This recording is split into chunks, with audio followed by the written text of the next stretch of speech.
Hello, study buddies. Today we will discuss another important philosopher whose name was David Hume, and we will also discuss Edmund Burke, and we will discuss political philosophy of both of them. I welcome you all in launcher academy. तो चलिए शुरुआत करते हैं। David Hume की पहले बात करते हैं। डेविड ह्यूम जो है ये स्कॉटिश फिलोसोफर थे और इकोनॉमिस्ट थे। इनकी जो कंट्रीब्यूशन है वो हमें इंपीरियलिज्म में देखने को मिलती है और स्केप्टिसिज्म में। ये दोनों की जो टर्म्स हैं इनको हम आगे अपने इसी लेक्चर में इन दोनों को कवर करेंगे और इनकी जो है डिटेल देखेंगे।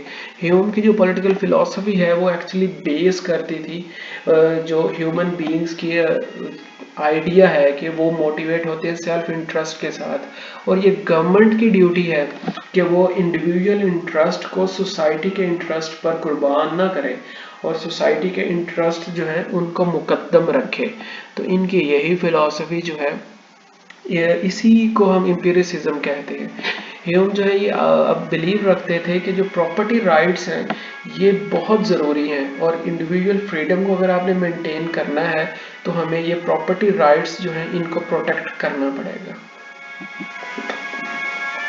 ह्यूम जो है ये बिलीव रखते थे कि जो पॉलिटिकल अथॉरिटी है वो कोई डिवाइन राइट नहीं है या कोई नेचुरल लॉ नहीं है, बल्कि ये कंसेंट ऑफ द गवर्नड है। और जो लोग यानी कि एक रूलर है वो जिन लोगों पे रूल कर रहा है उनकी जो मर्जी है, उनकी कंसेंट है, उसी की बेस पे ही जो है इस उसकी गवर्नमेंट चलेगी।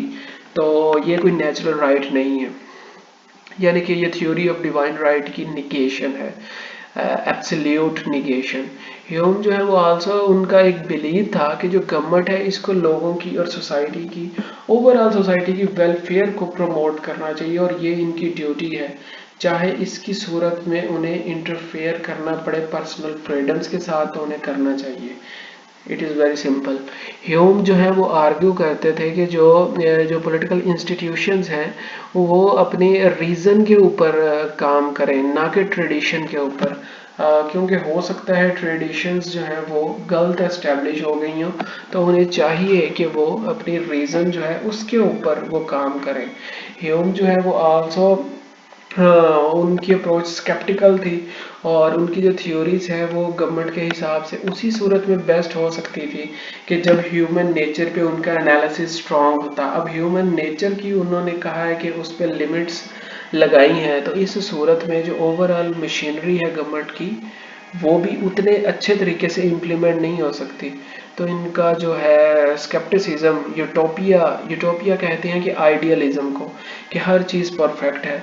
तो इनका ये जो थॉट था इस पे क्रिटिसिज्म हमें ओवरऑल जो है वो देखने को मिलता है।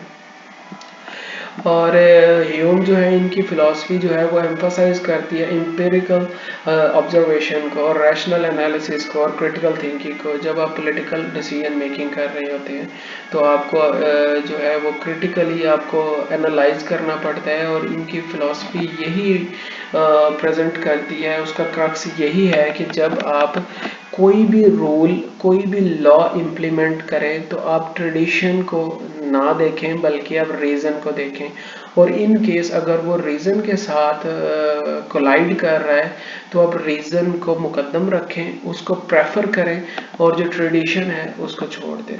ह्यूम की जो पॉलिटिकल फिलॉसफी है उसने जो क्लासिकल लिबरलिज्म है उसकी डेवलपमेंट में भी बड़ा काम किया, और इनकी वजह से हमें स्कॉटिश जो एनलाइटनमेंट है वो देखने को मिली। क्योंकि स्कॉटिश यानी कि स्कॉटलैंड में इनके आइडियाज़ प्रिवेल किए और सोसाइटी ने उसके हिसाब से अपने आप को डेवलप किया।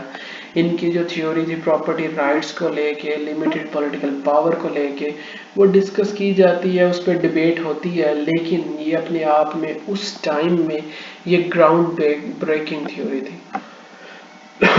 सॉरी।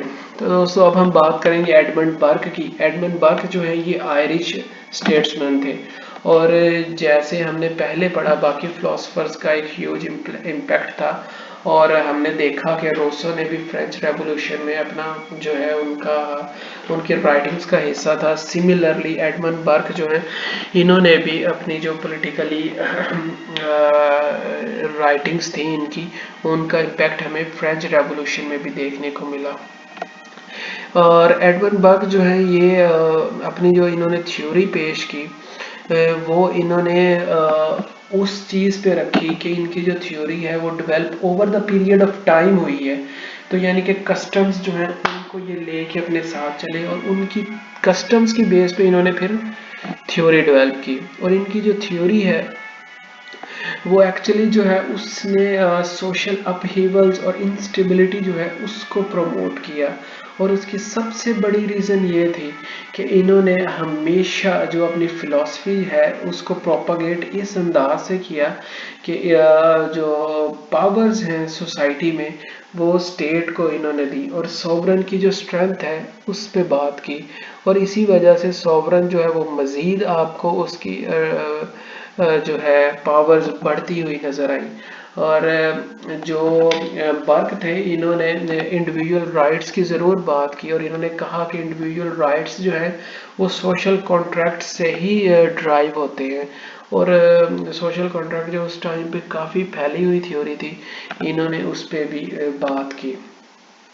बर्क की जो पॉलिटिकल फिलॉसफी है वो हमें ऐसे देखने को मिलती है जैसे उसमें कनेक्शंस हैं। जैसे सोसाइटी के अंदर डिफरेंट फ्रेगमेंट्स होते हैं और हमें उनमें डिफरेंट अप्रोच नज़र आती है। सिमिलरली इसी तरह बर्क की जो फिलॉसफी है वो भी उसमें हमें डिफरेंट डायमेंशंस और डिफरेंट सोसाइटिकल जो रिफ्लेक्शंस हैं वो देखने को मिलती हैं। और इनके नज़दीक जो डिसीजन मेकिंग है पॉलिटिकल वो इन्होंने उसके लिए मॉडरेशन जो है उसको प्रोपागेट किया कि आप जो है वो हमेशा दरमियाना रास्ता लें। और इनकी जो पॉलिटिकल फिलॉसफी है वो कंजर्वेटिव जो थॉट्स हैं उनकी डेवलपमेंट में उसने बड़ा काम किया और जो ट्रेडिशनल वैल्यूज़ हैं उनको प्रमोट किया। इसी वजह से हमें इसका इम्पैक्ट यूके में भी देखने को मिला कि उनका मोनार्क जो है वो अभी तक आज के टाइम तक जब हम ये वीडियो बना रहे हैं 21st सेंचुरी में आज भी एस्टेब्लिश है। उसकी वजह यही है कि बर्क जैसे जो लोग थे इन्होंने ट्रेडिशनल पॉइंट ऑफ व्यू को बैक एंड पे नहीं रखा बल्कि उसे बैक एंड से उठा के फ्रंट एंड पे ले आए। और इन्होंने ट्रेडिशंस और कल्चर्स की जो इम्पोर्टेंस है वो लोगों को बताई और वही प्रोपागेट की, जिसकी वजह से जो ट्रेडिशंस हैं वो फ्लरिश की और हमें यूके में और मुख्तलिफ जगहों पे आज भी मोनार्क्स देखने को मिलते हैं।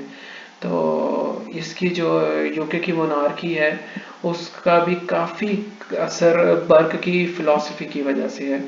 बाकी अगर आप इसको मज़ीद डिटेल के साथ पढ़ना चाहते हैं तो आप लॉन्चर एकेडमी के ब्लॉग पे जाकर इसको मज़ीद डिटेल के साथ पढ़ सकते हैं। शुक्रिया।